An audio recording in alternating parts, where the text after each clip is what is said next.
আমার মেয়ে খুব অসুস্থ, হসপিটালে ভর্তি ছিল। ডাক্তার বলেছে আমরা বাঁচাতে পারবো না। সারাদিন খুব কানাকাটি করছি, পাঁচটাকে ফোন করেছি, পাঁচটা প্রার্থনা করেছে।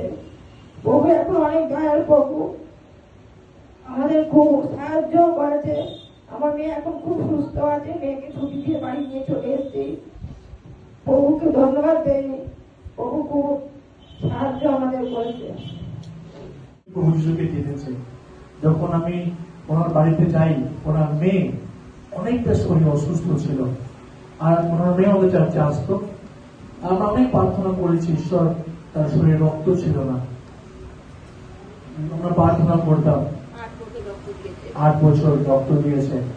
আর তারপরে এই ভাই হচ্ছে ওরা মেয়েরা জামাই, মানে যে বোন অসুস্থ তার হাজব্যান্ড। আর সেই বোনটা প্রেগনেন্ট ছিল। প্রেগনেন্ট তার কারণে তার বয়স অল্প, অনেক অল্প, 21 বছর বয়স। আর সেই বাচ্চাটা বেশি গ্রোথ করতে পারেনি। গ্রোথ না হওয়ার কারণে পেটের মধ্যেই কি হয়েছে, বাচ্চাটা মারা গেছে। আর বাচ্চাটা মারা যাওয়ার কারণে তার পেটের মধ্যে কি হয়েছে, ইনফেকশন হয়ে গেছে। একদম বাচ্চাটা পচে গেছে। আর পচে যাওয়ার কারণে পুরো ইনফেকশন, মানে পেটের মধ্যে সমস্ত ভাইরাস। আর ডক্টর বলছে যে আর বাঁধানো যাবে না, কারণ রোগীটা পুরো বেরিয়ে গেছে।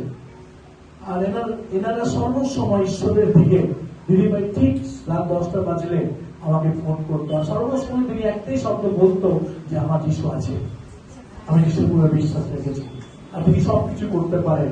আর আমার কাছে কোনো শব্দ নেই, একটা শব্দ ছাড়া, যে যিশু সব করতে পারে। হালেলুয়া।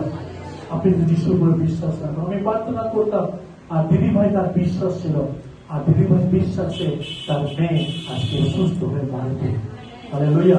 আগামী দিন সে আসবে, একটু দুর্বল আছে, সে আগামী দিন আসবে, আমরা তার জন্য প্রার্থনা করবো। আজকে চলে হাততালি দিই, আমরা ভাইকে ভাই কিনা ও সে ভাইয়ের জন্য আমরা বিশেষ করে প্রার্থনা করবো।